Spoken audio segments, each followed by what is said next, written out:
My name is Captain Alexa Foster. I'm 34 years old, a cyber warfare officer in the United States Army. Right now, I'm standing at attention in my dress blue Army service uniform, and I'm being called a disgrace. Your Honor, she is a liability. Richard Cole, my father's personal attorney, roared, spit practically flying from his mouth. An officer currently under investigation by the Army's Criminal Investigation Division for gross misconduct. She is unfit to manage anything, let alone her late mother's estate. But the cruelest blow didn't come from the hired gun. It came from my father. I looked at Robert Foster. He wasn't just silent, he was smirking. A small, arrogant, satisfied lift at the corner of his mouth. He had handed the enemy the weapon, and he was savoring the moment he got to watch my public execution. They thought this humiliation would break me. They thought I was still the little girl desperate for his approval. They were wrong. They have no idea that my father inadvertently trained me to be tougher than he ever was, and they're about to find out what happens next. If you've ever been torn down and publicly shamed by your own family, let me know where you're watching from in the comments. Hit that like button and subscribe, because this is the story of how I used the very discipline they despise to reclaim my honor. The words, gross misconduct, hung in the stale, conditioned air of the D.C. Superior Courtroom. They weren't just words, they were a tactical detonation. It felt like a stun grenade had gone off right next to my ear. The ambient noise of the room, the rustling of papers, the distant city traffic, the low hum of the fluorescent lights, all of it was sucked into a vacuum, replaced by a high-pitched, insistent ringing. I am trained to withstand pressure, to operate under fire, to compartmentalize chaos and execute a mission. But this wasn't a battlefield in some remote, hostile country. This was a courtroom in Washington, D.C., and the person orchestrating the attack, the one supplying the intelligence and the ordnance, was my own father. Richard Cole, his face florid with performative outrage, continued his assault. He paced before the judge's bench, his expensive Italian leather shoes squeaking softly on the polished floor. He was a caricature of a high-powered lawyer, from his perfectly coiffed silver hair to the immaculate tailoring of his Savile Row suit. A suit that probably cost more than my first car. He jabbed a finger in my direction, a gesture of pure theatricality. This isn't just about poor judgment, Your Honor. This is about a fundamental flaw in character. A disregard for rules and regulations that puts everything she touches at risk. I stood perfectly still, my hands clasped behind my back. My uniform felt like a second skin, the dark blue jacket crisp, the brass buttons gleaming, the ribbons on my chest a silent testament to years of service and sacrifice. It was a suit of armor forged in honor, and they were trying to paint it as a costume worn by a failure. The bitter irony burned in my throat. My father wasn't just trying to win ownership of my mother's lake house. He was trying to win an argument that was decades old. He was trying, in this public forum, to finally prove to the world and to himself that my entire life had been a catastrophic mistake. He wanted to prove I was a failure. My eyes, by instinct, flicked to my father. Robert Foster sat at the plaintiff's table, the picture of patrician composure. He wore what I privately called his lawyer face, an impassive mask of cool, intellectual detachment that betrayed nothing. It was the same face he'd worn my whole life whenever my world failed to align with his expectations. I was instantly thrown back to the moment I first told him about the CID inquiry. I had gone to his cavernous, book-lined study in his Georgetown brownstone, hoping for a sliver of fatherly support, perhaps even legal advice. He had listened, his fingers steepled under his chin, his gaze fixed on a point just over my shoulder. When I finished, he didn't ask, "What happened, Alexa?" He didn't ask, "Are you okay?" He leaned forward, his voice a low, cutting whisper, and said, "What did you do to embarrass this family?" Sitting beside him now was my older brother, Mark. He caught my eye for a fraction of a second before looking away, shaking his head with a sigh of practiced disappointment. Mark, the golden child, the vice president at a Wall Street hedge fund, the perfect reflection of our father's ambition. He was part of the prosecution. He and my father were a unified front, a fortress of judgment built on shared values of wealth and status, and I was on the outside, a soldier defending a border they refused to even acknowledge existed. They were one, and I was other. The familiar cold ache of exclusion settled deep in my bones. I forced myself to break my gaze away from them, from the toxic gravity of their disapproval, and focused on the only man in the room who mattered, Judge Donovan. He was an older man, likely in his late 70s, with a fringe of white hair and calm, intelligent eyes that seemed to miss nothing. Throughout Cole's entire tirade, the judge hadn't interrupted. He hadn't shifted in his seat or looked down at his notes. He had simply watched me, his expression unreadable. He's assessing me, a voice in my head, the voice of my training, analyzed coolly. He's observing the target under pressure. He's waiting to see if I'll crack. Well, I'd stood before 3-star generals at the Pentagon and defended strategic operations worth billions of dollars. I wasn't going to be broken by a shouting civilian lawyer in a bespoke suit. Without conscious thought, my body settled into parade rest, my spine straightening to a rod, my chin held high, my feet shoulder-width apart. It was a posture of respect, but also of defiance, a silent declaration that I would not be moved. When Cole finally concluded his speech with a flourish and returned to his seat, a heavy silence descended upon the courtroom. The ringing in my ears subsided. All I could hear was the frantic pounding of my own heart. Robert Foster allowed himself another tiny, triumphant smirk, clearly believing he had landed the killing blow. Then Judge Donovan leaned back in his high-backed leather chair. The sound of the old leather creaking was unnervingly loud in the quiet room. He looked from Richard Cole to my father, and then his eyes settled on me once more. Slowly, deliberately, he reached up with both hands and unfastened the clasps of his black judicial robe at the collar. The room held its collective breath. With a smooth, practiced motion, he shrugged the heavy garment from his shoulders and let it fall over the back of his chair. And there, pinned to the starched white fabric of his dress shirt, was a single, gleaming silver star. The air hitched in my throat. It was the rank insignia of a retired brigadier general of the United States Army. My father's jaw, the very picture of smug certainty just a moment before, went slack. Mark's eyes widened in disbelief. Richard Cole's face turned a pale, sickly white. Judge Donovan looked directly at me, not as a judge to a defendant, but as one officer to another. His voice was not loud, but it filled every corner of the room with an undeniable, unshakable authority. "Captain," he said, his gaze unwavering, "you will address this court with the respect your uniform deserves." He picked up his gavel. The sharp, definitive crack echoed through the silent chamber. "This hearing is adjourned." The balance of power had just been completely upended. On the drive back from the courthouse to my small apartment in Arlington, crossing the Key Bridge with the familiar silhouette of the Georgetown waterfront gliding past my window, I asked myself why I was still surprised. My father's disdain wasn't a new weapon unveiled in today's hearing. It was an old monument, a landmark in our family's history, as old and weathered as the city itself. Its foundations were laid long ago, brick by painful brick, in the quiet, suffocating elegance of my childhood home. The house was a classic federal-style brick townhouse on a cobblestone street in Georgetown, the kind of place featured in glossy magazines. But inside, behind the gleaming black door and the perfectly symmetrical windows, the air was always thin, always tense. The memories that surface most vividly are of our Sunday dinners. They were a mandatory ritual. We'd gather in the formal dining room, the heavy mahogany table polished to a mirror shine, reflecting the cold light of the crystal chandelier. My father, Robert, would always sit at the head of the table, holding court. He wouldn't ask about our day. He would lecture. His monologues were a relentless rotation of legal theory, political commentary, and the immutable laws of success as dictated by him.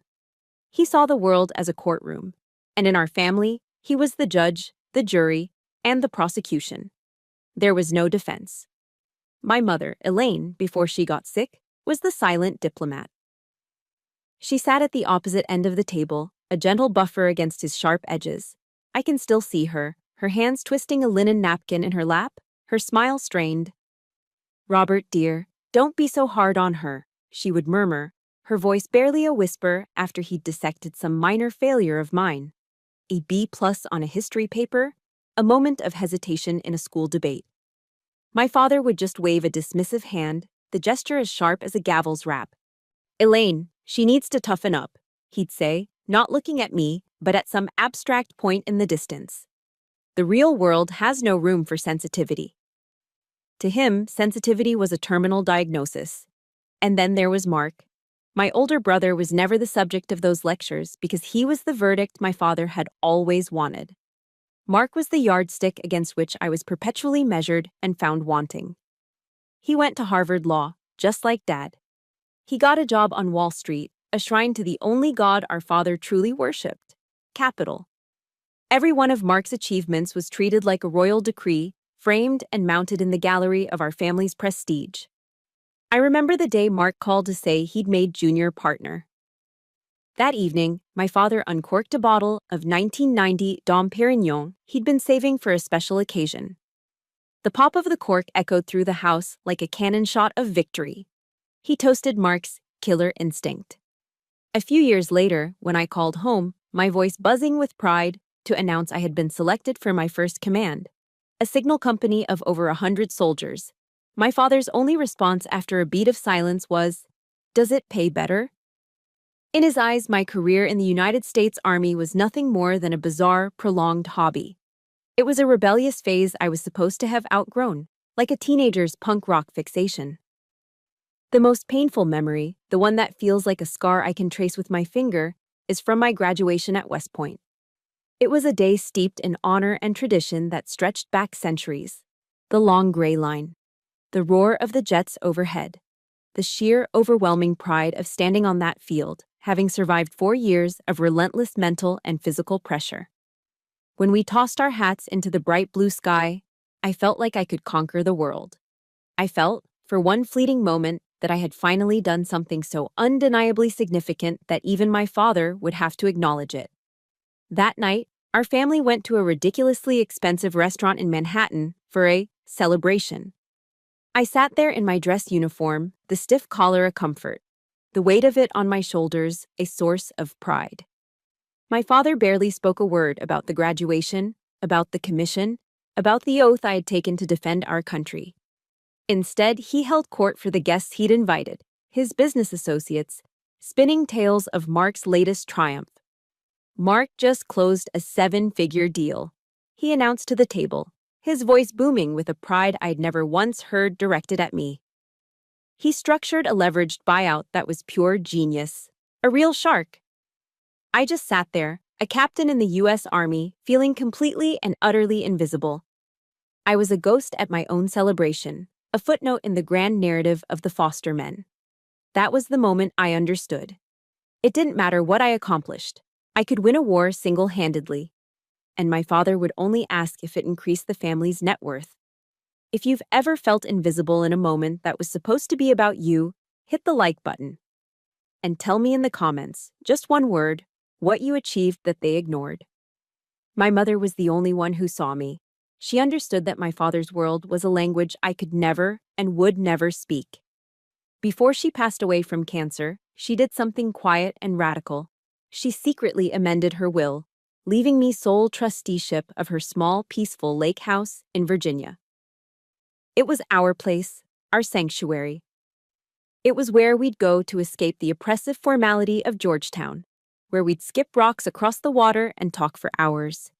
It held the only truly happy memories of my childhood. "It was my escape, Alexa," she told me once, her voice weak but clear. "And I want it to be yours."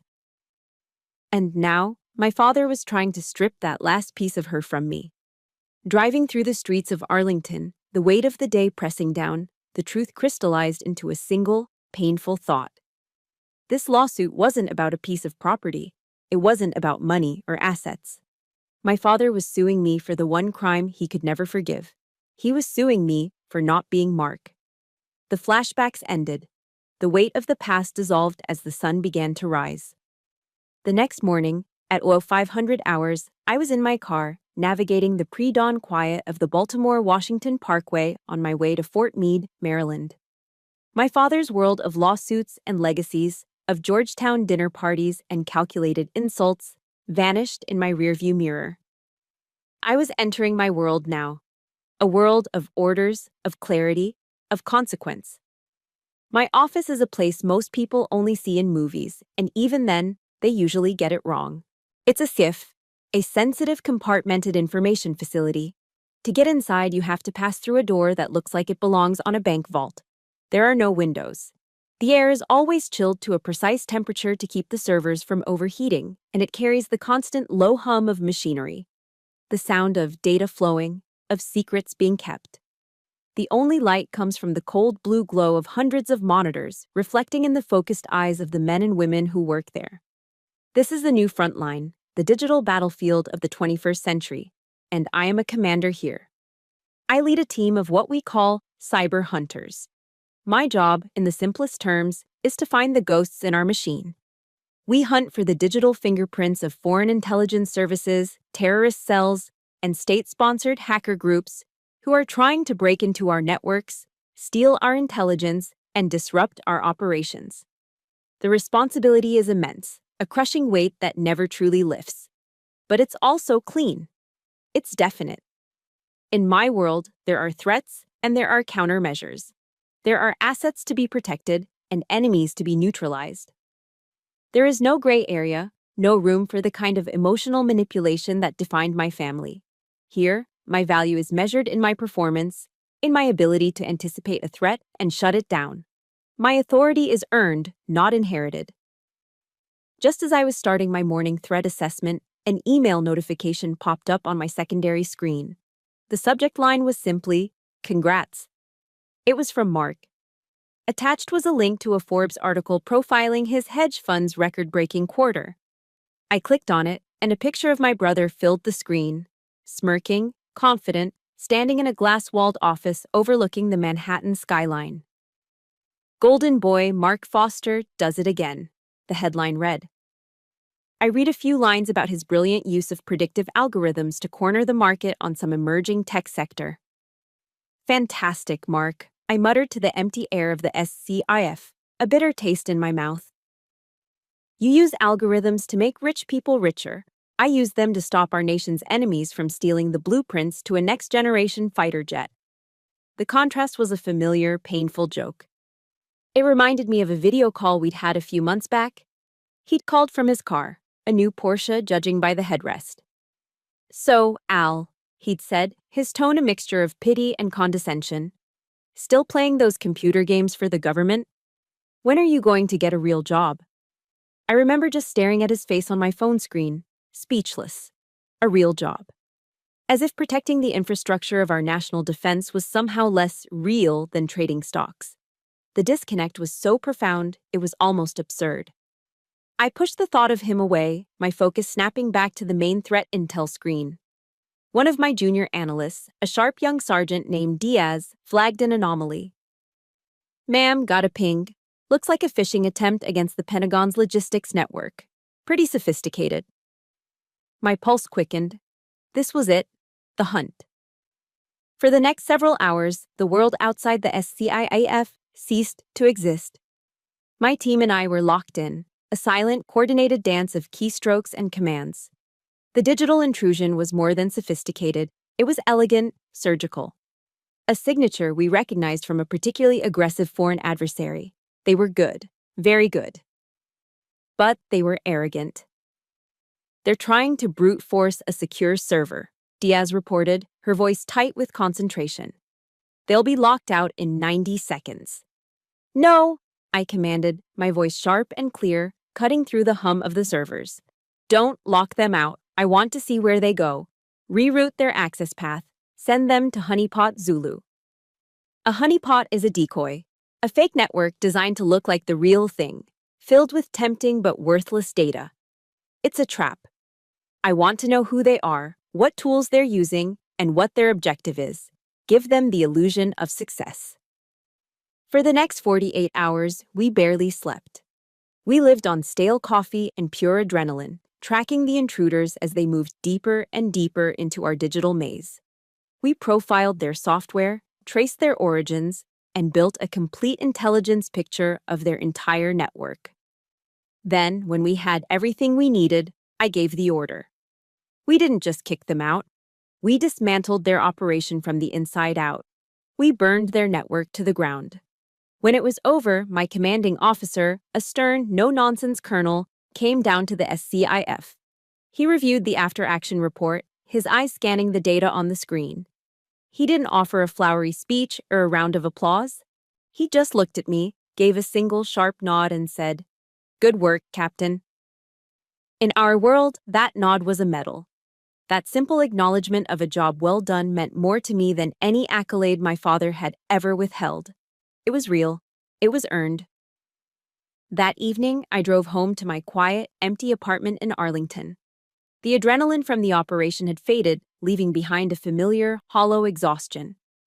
I pulled a Stouffer's frozen lasagna from the freezer and nuked it in the microwave. As I sat on my couch, eating the bland, uniform meal out of its plastic tray, I thought, I just helped neutralize a multi-million-dollar cyber attack against the Department of Defense, and nobody outside that windowless room would ever know. My name would never be in a headline. I flicked on the TV for some background noise and landed on CNBC. And there he was, Mark, being interviewed live on Closing Bell. He was talking about market volatility and fiscal strategy, looking smooth and powerful in his tailored suit. The irony was suffocating. I, Captain Alexa Foster, spend my life in the shadows, defending the very system of American freedom and capitalism that allows my brother to become a celebrated millionaire. And he calls what I do playing computer games. He and my father call me the failure. That feeling of profound loneliness, the kind that settles in your chest like a block of ice, was heavy that night. The glow of the television showing my brother's triumphant face only made my small apartment feel colder and emptier. But then, as I sat there in the dark, a different thought surfaced, cutting through the isolation. I remembered that I wasn't entirely alone. I had Sarah. That Saturday, I drove to Arlington National Cemetery. The sky was a crisp, cloudless blue, the kind of autumn day that feels both beautiful and melancholic. The vast expanse of white headstones rolled over the green hills in perfect, silent formation, a testament to a different kind of price paid for the world my brother so casually enjoyed. I didn't go to my mother's grave. After her death, my father had erected an ostentatious marble monument there, engraved not just with her name, but with the Foster family name in large, bold letters. It felt less like a place of remembrance for her and more like another plaque advertising his own legacy. Instead, I drove to Section 60. This part of the cemetery is different. It's newer, rawer. It's where the men and women who died in Iraq and Afghanistan are laid to rest. The headstones are the same simple white marble as in the older sections. But the feeling here is more immediate, the grief more tangible. You see fresh flowers, handwritten notes, small American flags fluttering in the breeze. I walked the familiar path to the grave of Colonel Jim DeMarco, my former commanding officer. He was killed by an IED in Kandahar 3 years ago. He was a good man, a great leader. The kind of man who knew the names of his soldiers' children. She was already there, as I knew she might be. Sarah DeMarco, Jim's wife, was kneeling on the grass, carefully replacing a single, perfect red rose in the small vase attached to the headstone. She was a woman forged in the unique fire of military life, strong, resilient, with a quiet grace that seemed unshakable. After Jim's death, she had channeled her grief into action, becoming a tireless advocate for Gold Star families, a pillar of the community I'd come to see as my own. She must have heard my footsteps on the grass because she looked up, and her face broke into a warm, genuine smile that didn't quite reach her eyes. Her eyes always held a shadow of her loss. She stood and brushed the grass from her knees, opening her arms as I approached. I stepped into her embrace, and for the first time in what felt like an eternity, I let my guard down. She held me tight, a hug that wasn't tentative or formal, but strong and encompassing. It felt like coming home. "Alexa, you're here," she murmured into my hair. She pulled back, her hands resting on my shoulders, and her gaze was searching, deeply perceptive. "You look exhausted, sweetie." It was such a simple sentence, but it almost broke me right there. There was no judgment in her voice, no questions about the lawsuit, no probing for details. Just pure maternal concern. She didn't see Captain Foster, the cyber warfare officer. She saw Alexa, the tired young woman she knew, and she saw that I was hurting. In that moment, I felt more seen than I had in my entire life with my own family. "Come on," she said, her tone leaving no room for argument. "You're coming home with me for dinner. I won't take no for an answer." Sarah's house was a modest but cozy colonial in a quiet Arlington neighborhood, the kind with a big front porch and a slightly overgrown garden. The moment I stepped inside, I was enveloped by the warm, savory aroma of roast chicken and rosemary. It was the scent of comfort, of care. This is nothing like the dry, overcooked roast beef and tense silence of my father's house, I thought. Her kitchen was the heart of the home, a little cluttered, with pictures of Jim and their 2 grown sons taped to the refrigerator. It was a space that felt lived in and loved in. We sat at her small kitchen table for hours. I talked, and she listened. I told her everything. About the courtroom, about the smug look on my father's face, about the calculated cruelty of Richard Cole's words, about Mark's dismissive phone calls. The wall I had so carefully constructed around myself in that courtroom, the discipline that had kept me standing tall and emotionless, finally began to crumble.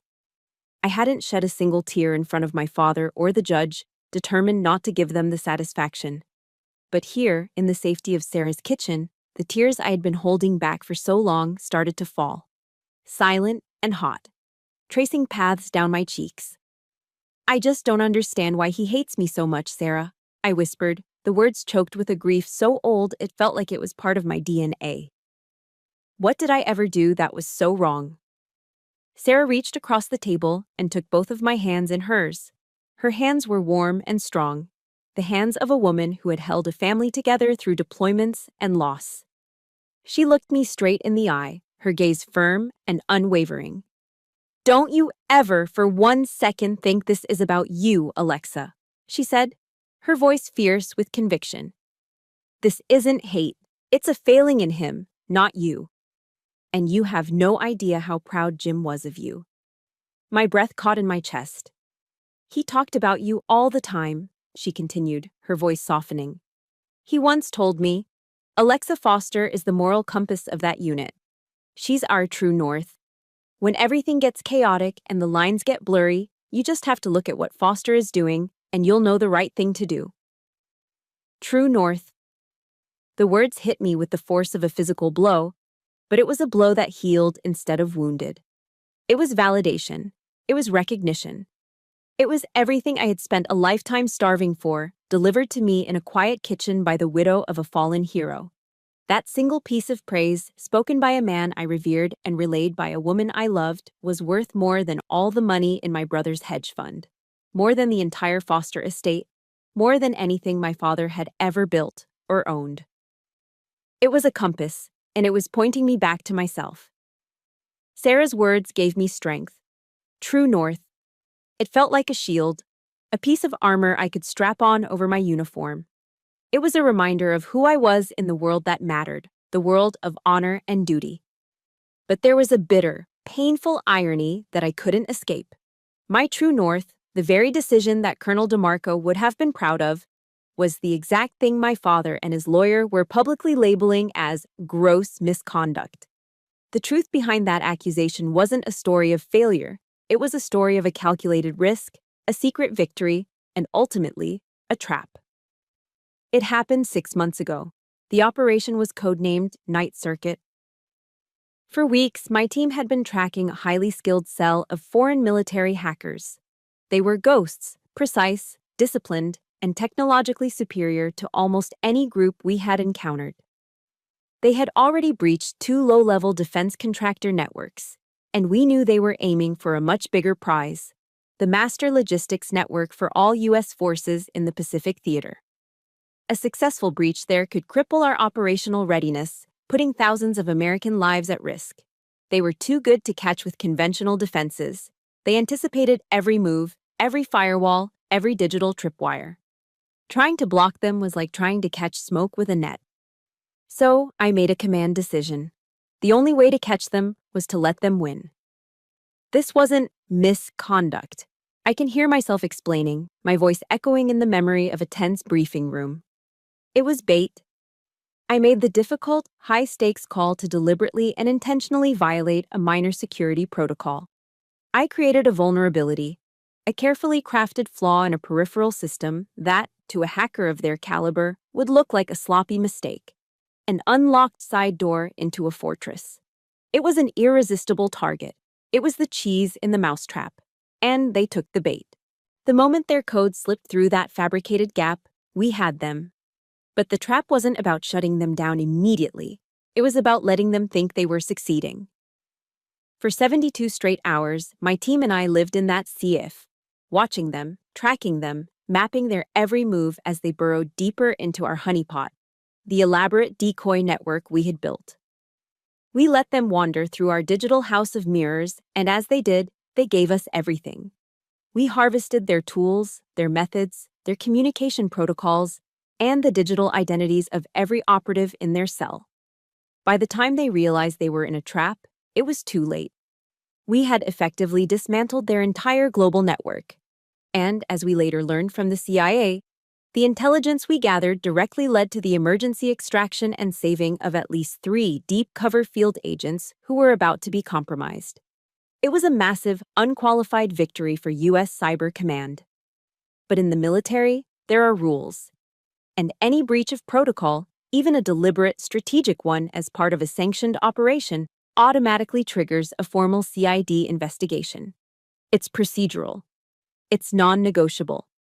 It's a way of ensuring that the breach was contained and that no classified information was genuinely compromised. It was an investigation I knew was coming, one that I fully expected would end with my name being cleared and a commendation being issued. A necessary bureaucratic epilogue to a successful mission. The problem was the timing. The investigation was officially on the record, but the final report exonerating me hadn't yet been released. And somehow, through the well-connected, ethically flexible channels of Washington, D.C.'s legal world, Richard Cole had gotten his hands on that single, damning piece of information. Captain Alexa Foster is under an active CID investigation. I remember the day I found out they knew. It was a few weeks before the initial court hearing. I went to my father's law firm on K Street, that prestigious corridor of power where deals that shape the country are made over handshakes and expensive lunches. His corner office had a sweeping view of the city, a landscape of marble and granite monuments. I stood before his massive mahogany desk, feeling like a child again, trying to explain the complexities of my world in a language he could understand. "Dad," I started, trying to keep my voice steady. "I know what Cole is planning to do with this CID thing. You need to understand, it's just a formality. It's a procedural investigation. Everything was contained. The mission was a success. It's all going to be fine." I was hoping for a flicker of understanding, a moment where the father might see past the lawyer. I was a fool. Robert Foster leaned back in his leather chair, a slow, condescending smirk spreading across his face. It wasn't a smile of warmth or amusement. It was a smile of pity, the kind a professor might give a student who has completely missed the point. It was a look that did more damage than a physical slap ever could. "A formality," he scoffed, the word dripping with disdain. "Don't be naive, Alexa. In the real world, my world, the accusation is the conviction. The phrase under investigation is synonymous with guilty.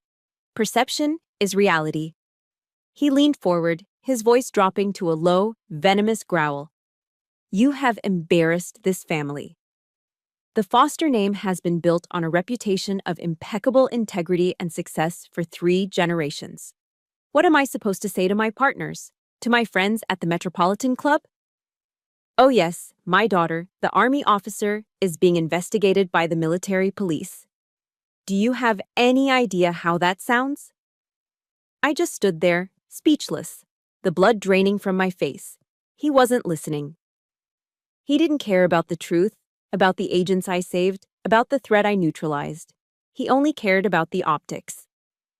about how my service, my sacrifice, reflected on him. He stood up and walked to the window, looking out over the city as if he owned it. You chose this path, Alexa, this military adventure. I told you it was a mistake. I told you it would lead to nothing but trouble. He turned back to face me, his eyes cold and hard as granite. You are, and have always been, a profound disappointment. His final word, disappointment, cut deeper than any insult that had come before. It was a verdict delivered with the cold finality of a judge's gavel. That word echoed in my mind for days, a wound that refused to close. I replayed the scene in his K Street office over and over, the condescending smirk, the dismissal of my life's work. Still, a part of me, the part trained by 34 years of conditioning, tried to absorb the blow. I tried to compartmentalize the pain, to treat it like any other injury sustained in the line of duty. Acknowledge it, brace through it, and continue the mission. I tried to endure. But endurance has a breaking point.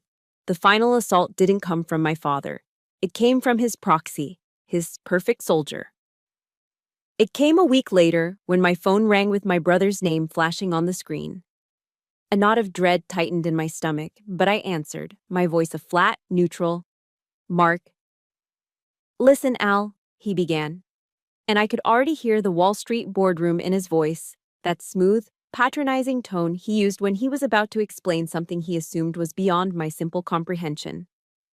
I'm trying to help you out here. Dad is furious. This whole lawsuit is looking really bad for the family brand, and frankly, it's becoming a distraction. I said nothing. I just stood in the middle of my living room, my knuckles turning white as I gripped my phone. The family brand. As if we were a corporation whose stock price was taking a hit. So, he continued, oblivious to my silence, I've worked out a proposal. A very reasonable one, I think. I could hear the rustle of papers on his end, as if he were reading from a prepared term sheet. We will buy you out, he said, the phrase dripping with the casual arrogance of a corporate raider discussing a hostile takeover. We'll pay you fair market value for the lake house. Cash offer. In return, you drop the suit, walk away, and, handle your little CID problem quietly. You're embarrassing everyone, Al. And then came the words that finally broke the dam. Don't be so selfish, he said, his voice laced with manufactured exasperation. It's just a house. Think about the family's reputation. Selfish? Reputation? The words detonated in my mind. A white-hot rage, purer and more intense than anything I had ever felt, surged through me. It was so powerful, it was clarifying, like a bolt of lightning that illuminates a dark landscape in a single, brilliant flash. In that instant, everything became perfectly, terrifyingly clear. Selfish? I had just voluntarily walked into the line of fire on a classified mission, risking my career and my reputation to protect national security, and he had the audacity to call me selfish for wanting to keep the one thing my mother had left for me. For wanting to defend my own honor, reputation. He dared to lecture me about reputation while my father was actively, methodically, and maliciously trying to assassinate my character in a court of law. They were trying to destroy my honor, something forged in service, duty, and sacrifice, to protect their reputation. Something built on money, prestige, and appearances. That was it. The final straw. The line that had been bent and strained for my entire life finally snapped. The soldier who had been trained to hold her ground, to absorb enemy fire, suddenly received a new set of orders, issued from the deepest part of her own being. Counterattack. I didn't scream, I didn't cry, I didn't argue. That would have been giving him what he wanted, an emotional reaction he could dismiss as hysterical. Instead, I did the one thing he wouldn't expect. I hung up. I just pressed the red icon on the screen, cutting him off mid-sentence. For a long moment, I stood there in the ringing silence, my breathing steady, my pulse even. A strange, cold calm washed over me. The pain was gone, replaced by something harder, something sharper. It was the icy resolve of a commander who has just made a decision from which there is no retreat. They had made a profound miscalculation. They saw me as the family's black sheep, the lost little girl playing soldier. They were about to learn that in the United States Army, we don't raise sheep. We train wolves. If you have ever reached that point where you knew you couldn't take it anymore, that you had to fight back, just type, "I'm a wolf" in the comments. Let's see how many of us there are. And hit that like button if you're ready to see what happens when a wolf is cornered.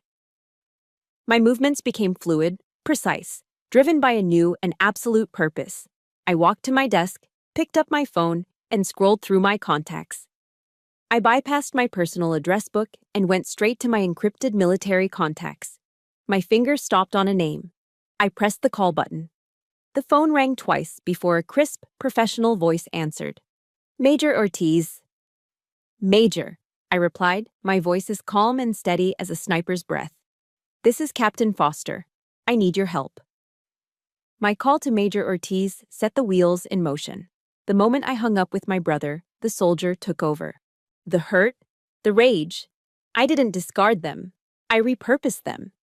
They became fuel for the engine of strategy. I wasn't going to simply defend myself against my father's accusations anymore. I was going on the offensive. I was going to prepare a battlefield my father and his high-powered civilian lawyer couldn't possibly comprehend. 2 days later, I met Major Lena Ortiz at a crowded Starbucks in Tyson's Corner. The place was buzzing with the typical Northern Virginia traffic. Government contractors talking in acronyms, young professionals hammering away on laptops. Ortiz was a sharp, no-nonsense JAG lawyer with a reputation for being fiercely intelligent and even more fiercely loyal to the soldiers she advised. She stirred her black coffee, her gaze direct and analytical over the rim of the paper cup. "Captain Foster," she began, getting straight to the point. "You know I can't represent you in a civilian court. My jurisdiction ends at the gates of Fort Belvoir." "I know, Major," I replied, leaning forward. "I don't need representation. I need intelligence.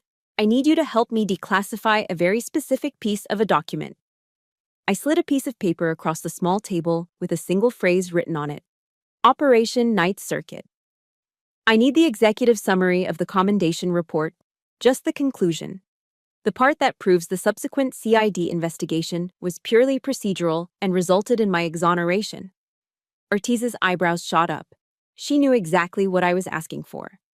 Navigating the bureaucracy to get even a single sentence of a classified after-action report declassified was a nightmare. "Foster, that's a tall order," she said, her tone cautious. "You're asking me to poke the bear at NSA and Cybercom. It could take months if it happens at all." "I don't have months," I said simply. "The next hearing is in 1 week." She studied my face for a long moment, then a slow, determined smile touched her lips. "Okay," she said. "It's a long shot. But let me see what I can do. I know a few people who owe me favors." Then came the second phase of my plan. "There's something else," I said, lowering my voice. "I've filed a motion for a change of venue. I've requested the case be moved to the Arlington County Circuit Court." Ortiz frowned. "Why?" "The D.C. court is where your father filed. It's his home turf." "Exactly," I said. "His lawyer, Richard Cole, is arrogant. He's a D.C. power player. He thinks this is just another messy family dispute he can win by bullying and throwing money around. He sees an old judge on the bench and assumes he's just some local fixture." My voice hardened. "I don't see an old judge. I see Brigadier General Donovan, retired. I ran his service record. 3 years ago, he was the commanding general at Fort Belvoir. He signed the operational orders for Night Circuit." The understanding dawned on Ortiz's face, and her smile widened into a grin. "Captain," she said, shaking her head in admiration, "you really are a cyber warfare officer. You haven't just prepared a defense, you've set a trap." Despite the plan, despite the flicker of hope, the days leading up to the hearing were agonizing. The night before, sleep was impossible. I lay in bed, staring at the ceiling, my mind racing through 1,000 worst-case scenarios. What if Ortiz couldn't get the document? What if the bureaucracy was too slow, too stubborn? What if Judge Donovan didn't remember a single operation from 3 years ago among the hundreds he must have overseen? What if my entire strategy, my one shot at reclaiming my name, was based on a flawed assumption? The weight of the fight. The sheer exhaustion of having to prove my own worth against the people who were supposed to believe in me pressed down on me. For a moment, the soldier faltered and the lonely daughter resurfaced, riddled with doubt. At 3 in the morning, I gave up on sleep. I pulled on a pair of running shoes and my old army sweatshirt and drove into the deserted city. The streets of Washington, D.C. are different in the dead of night. Quiet, empty, monumental. I parked near the National Mall and walked through the cool, damp air toward the Lincoln Memorial.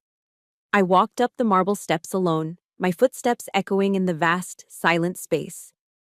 There he was, Abraham Lincoln, sitting in his great chair, his stone face etched with the burdens of a nation torn apart.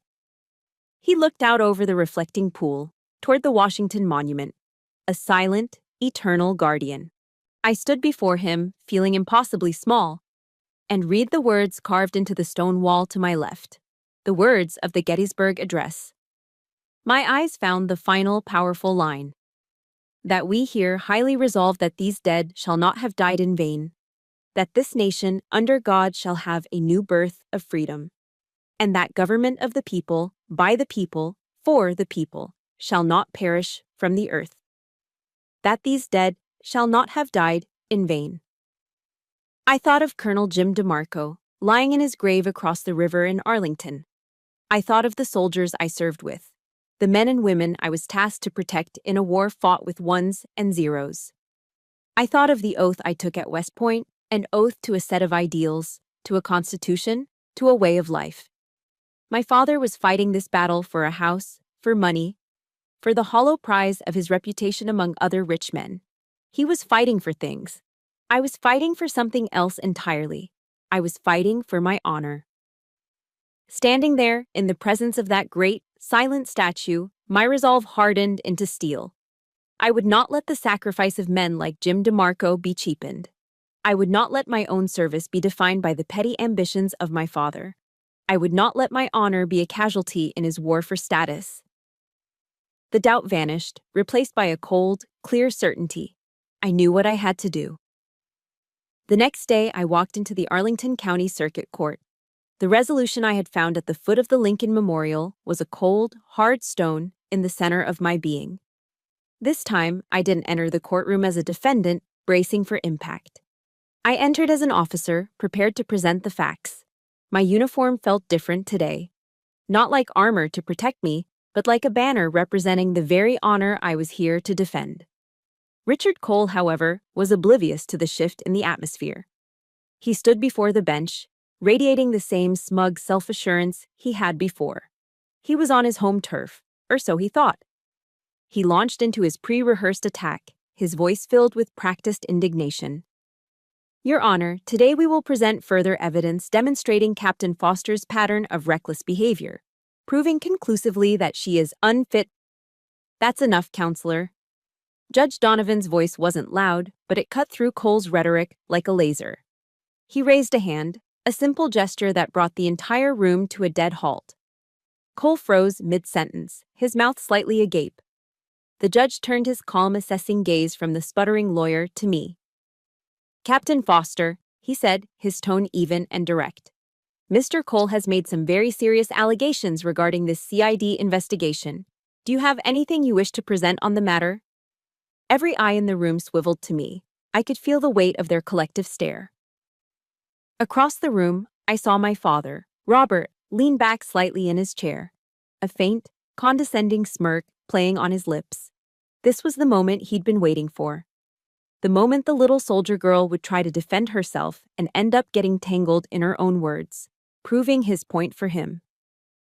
He thought he was about to watch me self-destruct. I met the judge's gaze, my posture unwavering. Yes, Your Honor, I do, I said, my voice clear and steady, carrying easily through the silent room. At this time, I would like to submit this document into evidence. On cue, the courtroom doors at the back of the room opened. A figure stood silhouetted against the light of the hallway for a moment before stepping inside. It was Major Lena Ortiz, immaculate in her own Army service uniform. She walked with a confident, measured stride down the center aisle, holding a sealed manila envelope. The only sounds in the room were the quiet, rhythmic clicks of her heels on the linoleum floor. She didn't look at me or my father. Her focus was entirely on the court clerk, to whom she handed the envelope. "This, Your Honor," I announced as the clerk passed the document to the judge, "is the partially declassified executive summary and commendation memo directly pertaining to the investigation Mr. Cole has so eagerly referenced." The shift in the room was palpable. It was as if the atmospheric pressure had suddenly dropped. Richard Cole's face, once flushed with aggressive confidence, turned a pasty, chalk white. He stared at Major Ortiz, then at the envelope in the judge's hand, his mind clearly scrambling to process this unexpected tactical maneuver. Beside him, my father's smirk vanished, replaced by a flicker of confusion, then alarm. The trap was sprung. Judge Donovan took the envelope, broke the official seal, and slid the single-page document out. He put on a pair of reading glasses and began to read, his expression unchanging.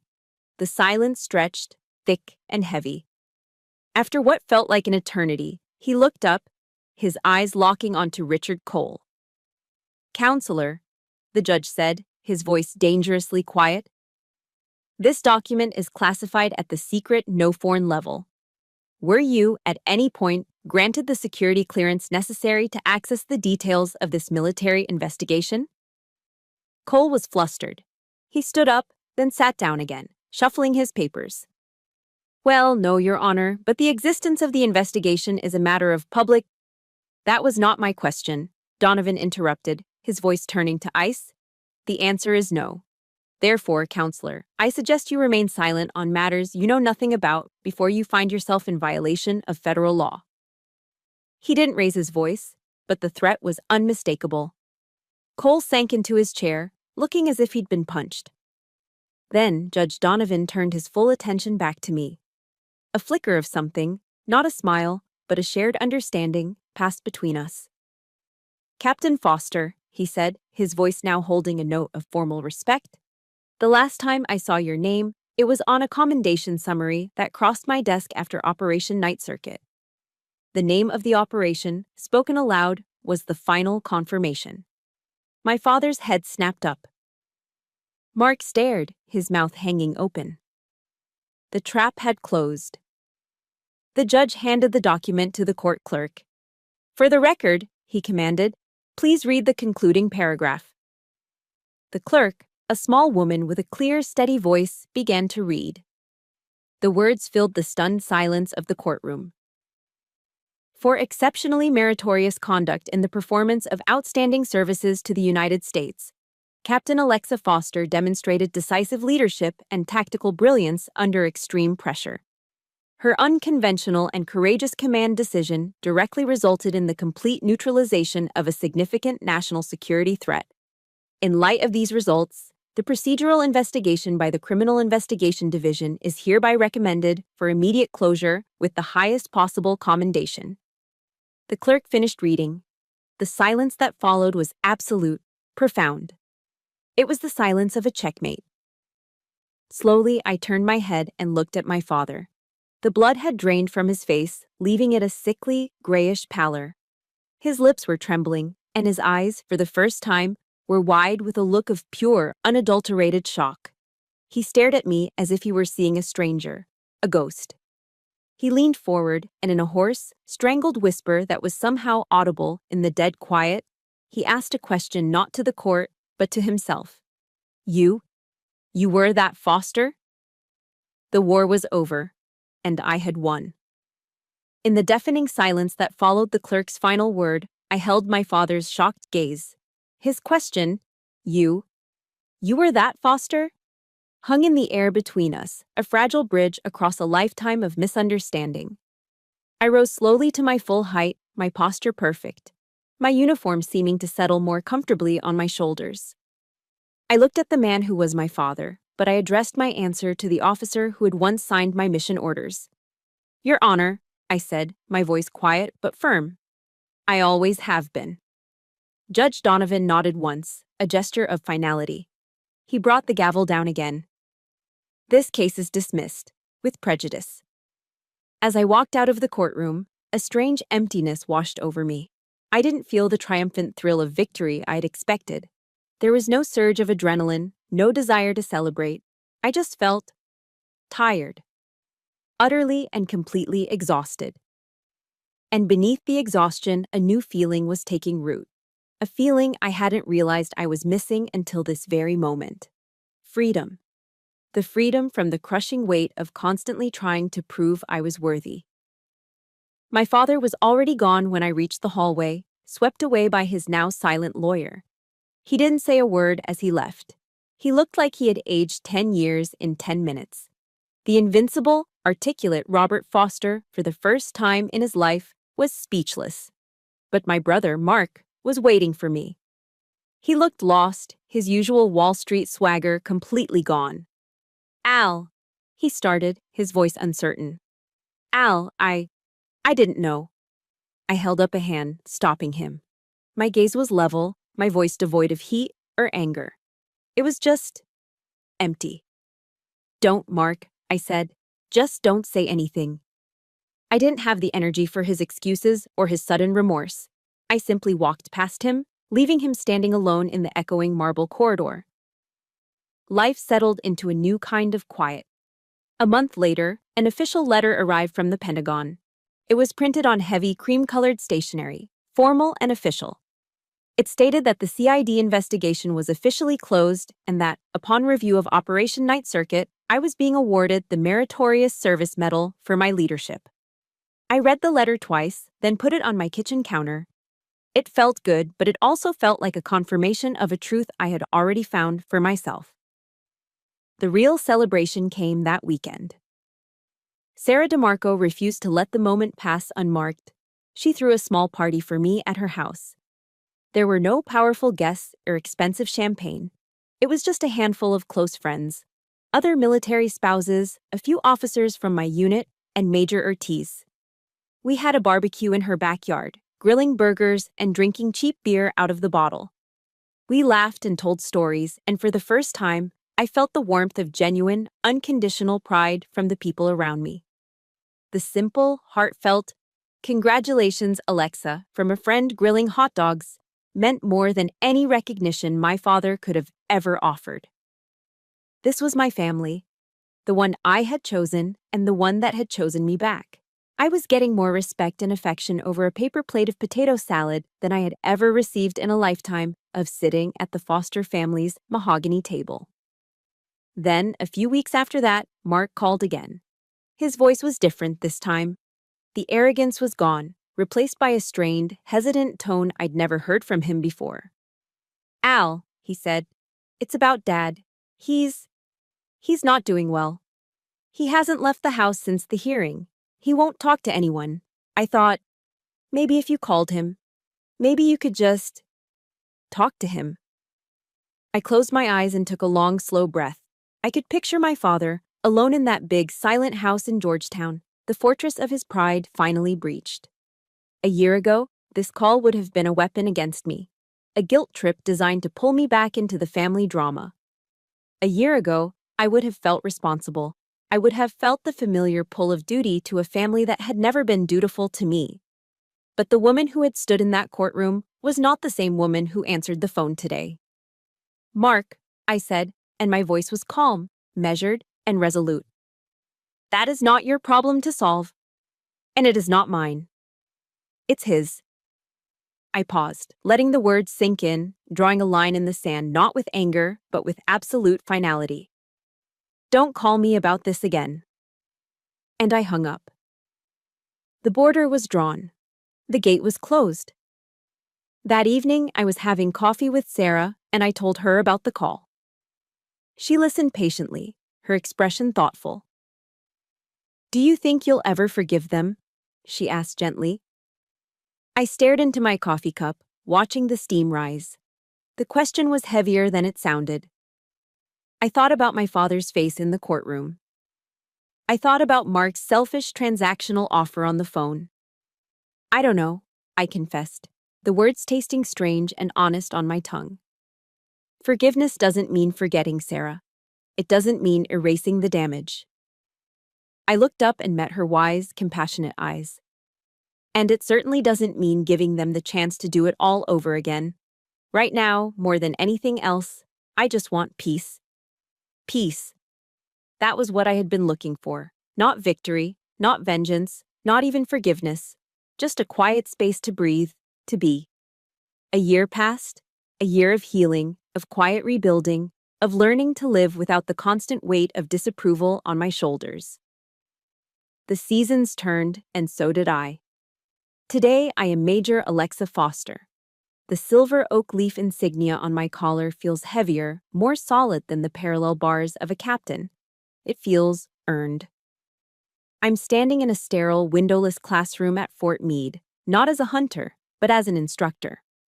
Before me sits a group of newly minted captains, their faces young, eager, and a little intimidated. They are the next generation of cyber warfare officers, the future guardians of that invisible battlefield.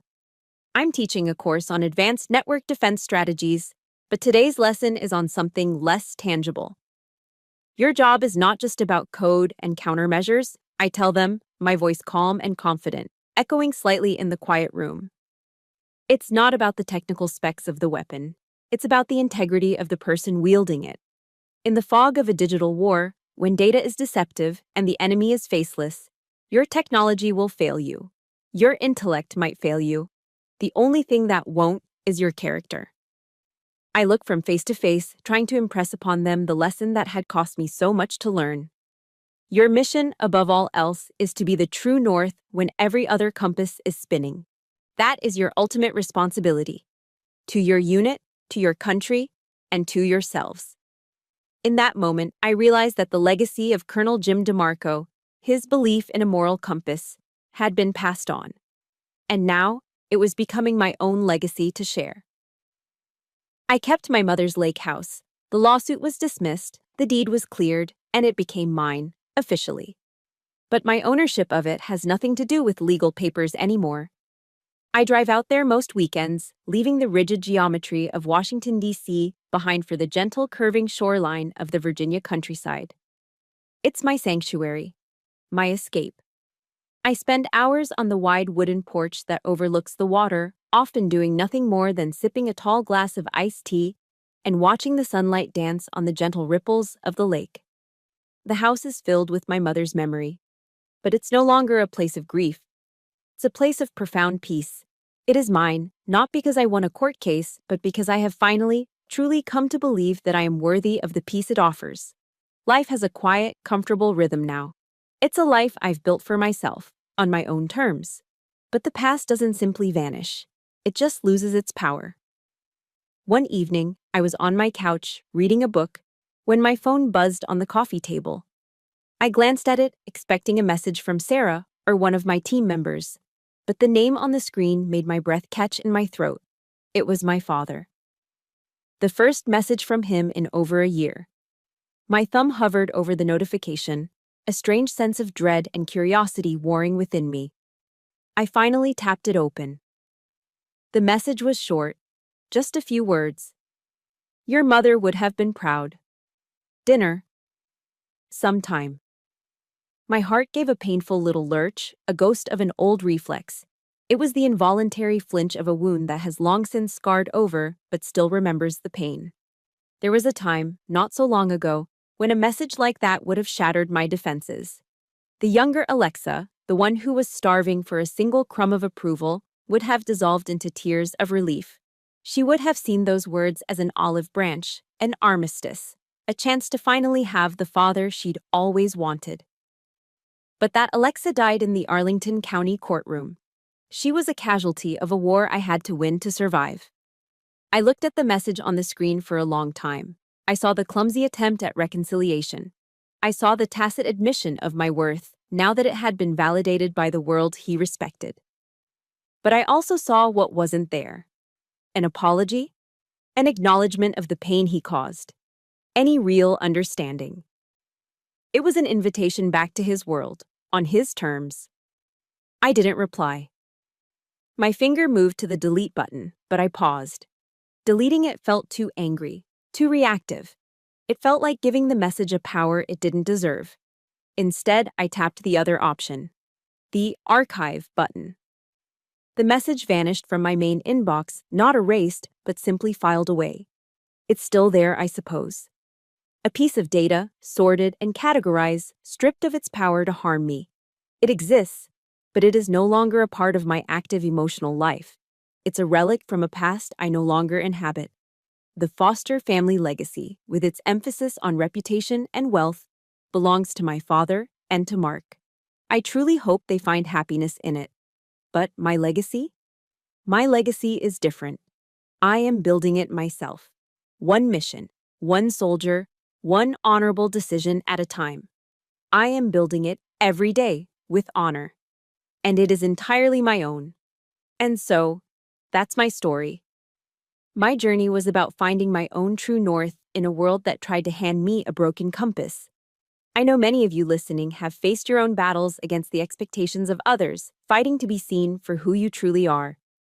Remember that your value is never determined by the family you were born into, but by the honor and the legacy you built for yourself every single day. If this story moved you, please share just one word in the comments that you want your own legacy to be. And if you believe in the power of resilience and reclaiming your voice, please hit that like button and subscribe for more stories that remind us that we are all stronger than we think. Thank you for listening.